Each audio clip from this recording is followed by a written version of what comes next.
Hi hello friends, అందరు ఎలా ఉన్నారు ఫ్రెండ్స్? బాగున్నారా? మరొక వంటతో అయితే మళ్ళీ వచ్చేసాను. శరీరానికి ఎంతో మేలు చేసే ఉలువ కట్టు చారు ఎలా చేసుకోవాలో చూద్దాం ఫ్రెండ్స్. ముందుగా లక్ష్మి కిచెన్ బ్లాగ్స్కి స్వాగతము.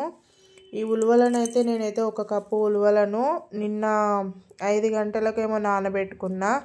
ఇవి ఒక 13-14 గంటలు అయితే నానాలి ఫ్రెండ్స్. ఇట్లా నానితేనే కొంచెము కుక్కర్లో ఉడకడానికి వీలుగా ఉంటుంది. కట్టెల పొయ్యి మీద అయితే తొందరగా ఉడుకుతుంది, కానీ మన స్టవ్లు కాబట్టి మనమైతే ముందుగానే నానబెట్టుకోవాలి. నానబెట్టుకున్నాక తెల్లారి వాటిని మంచిగా ఇట్లా మనము ఇట్లా గిచ్చితే, గోరుతో ఇట్లా గిచ్చితే ఇట్లా పగలాలన్నమాట. అయితే మంచిగా నాని అని అనుకోవాలి.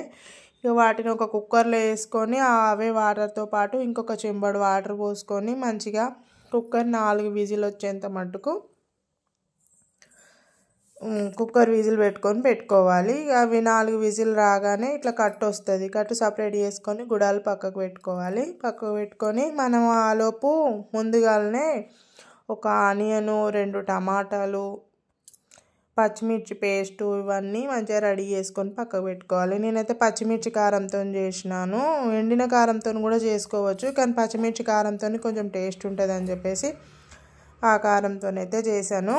ఇక తర్వాత మనము ఇంకొక గిన్నె పెట్టుకొని దాంట్లో ఆయిల్ వేసుకొని, ఆయిల్ వేడెక్కిన తర్వాత జీలకర్ర, ఆవాలు, ఒక ఎండుమిరపకాయ, కరివేపాకు, ఆనియన్స్, మనం కట్ చేసి పెట్టుకున్న టమాటాలు ఇవన్నీ పోపులు వేసుకొని మంచిగా కలుపుకొని దీంట్లోనే కొంచెం చిటికెడు 1 స్పూను పసుపు కూడా వేసుకోవాలి. వేసుకొని మంచిగా మగ్గిన తర్వాత మనం పక్కకు తీసి పెట్టుకున్న ఉలవకట్టు చారు ఉంటుంది కదా, ఆ చారును ఇంట్లో పోసుకున్నాక దీంతో పాటు మనం పేస్ట్ చేసి పెట్టుకున్న పచ్చిమిర్చి కూడా పోసుకోవాలి. ఇంకా దీని తర్వాత చింతపండు రసాన్ని కూడా పోసుకోవాలి. ఈ చారు కొంచెము లూజ్ ఉంటేనే చాలా బాగుంటుంది, కానీ కొంతమంది గట్టిగా ఉంటే కూడా ఇష్టమే, ఆప్షనల్. మనం గట్టిగానైనా చేసుకోవచ్చు, లూజ్గానైనా చారులాగైనా చేసుకోవచ్చు. చారు అంటే చారులాగా ఉంటేనే బాగుంటుంది. ఇవన్నీ వేసుకున్నాక ఇంకా ఇందులో మెయిన్ ఇంగ్రీడియంట్ ఏంటిదంటే,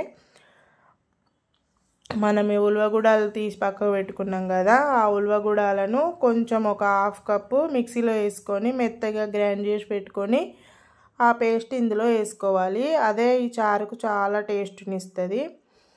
ఇక ఇది మిక్సీ పట్టుకొని మెత్తగా అయిన తర్వాత ఆ చారులో కలుపుకొని ఒక 2 నిమిషాలు అయిన తర్వాత దాంట్లోనే ధనియాల పొడి, జీలకర్ర పొడి, మెంతుల పొడి, కొంచెం గరం మసాలా ఇవన్నీ వేసుకొని మంచిగా చారును మసలబెట్టుకోవాలి.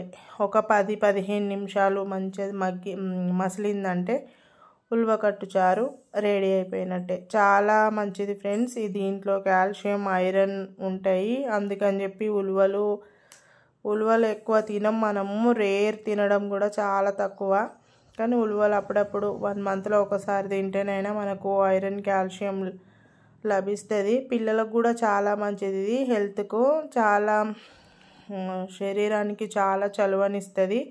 ఇది ఎండాకాలం తింటే ఇంకా చాలా మంచిది.